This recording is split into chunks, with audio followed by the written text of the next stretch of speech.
গুটিয়ে নেওয়া, ধীরে ধীরে নিজেকে ছোট করে ফেলা, জগতের চোখ এড়িয়ে থাকা, এই কিতাবে বাঁচার পথ, নাকি এর নিছক প্রস্তুতি অভ্যন্তরের বিপ্লবের আগে নীরব এক অধ্যায়? কি জানে গুটি পোকার গভীরে জন্ম নিচ্ছে ডানা, যার স্বপ্নে লেগে আছে রং, অজানা আকাশ ছোঁয়ার স্বাদ।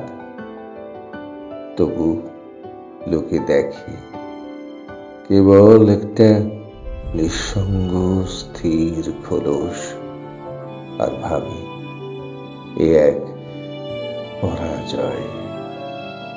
কিন্তু তুমি জানো, আমি জানি, গুটি পোকার অন্তরযাত্রা হতাশা নয়, একটা রূপান্তরের নাম।